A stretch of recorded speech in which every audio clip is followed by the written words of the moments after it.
Талибы в ближайшее время прибудут в Таджикистан. Досмотрите это видео до конца, и вы узнаете, не значит ли это признание. Подписывайтесь на наши обновления, и точно будете в курсе всего самого актуального. Как сообщает спутник TG, Фронт национального сопротивления Афганистана во главе с Ахмадом Масудом планирует провести конференцию с талибами в Душанбе. Дата конференции неизвестна, но на нее планируется также пригласить представителей политических партий, интеллигенции, общественных деятелей и тому подобное. В целом, человек 50. Цель конференции – найти политическое решение сложившегося кризиса и создать инклюзивное правительство с участием всех политических сил Афганистана, цитирует своего источника из Фронта национального сопротивления «Спутник». За достоверностью данной информации обратились в посольство Афганистана в Таджикистане. Там сообщили, что такой информацией не обладают, так как ни представители Национального фронта, ни официальные органы об этом не сообщали.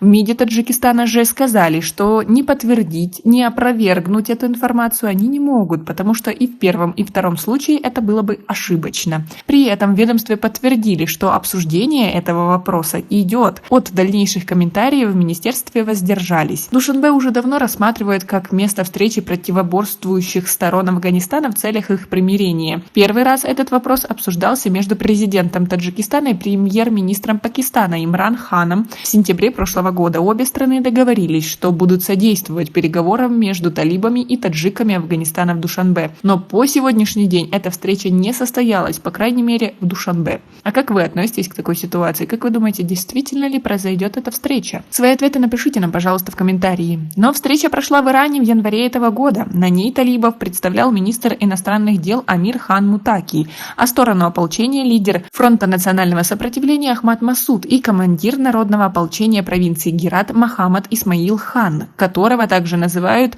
Гератским львом. По результатам встречи Мутаки сообщил, что они заверили ополченцев, что те могут вернуться в Афганистан и жить спокойной жизнью. Фронт национального сопротивления Афганистана эту встречу никак не прокомментировал.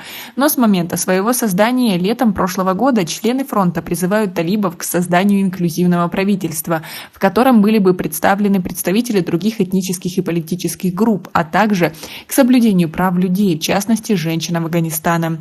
Напомним, правительство талибов было сформировано в сентябре прошлого года и в основном состоит из членов радикального движения и этнических пуштунов. Такой формат правительства не признает не только Фронт национального сопротивления, но и большинство стран мира, даже те страны, которые с первых же дней прихода талибов к власти начали с ними сотрудничать, в частности Китай и Россия.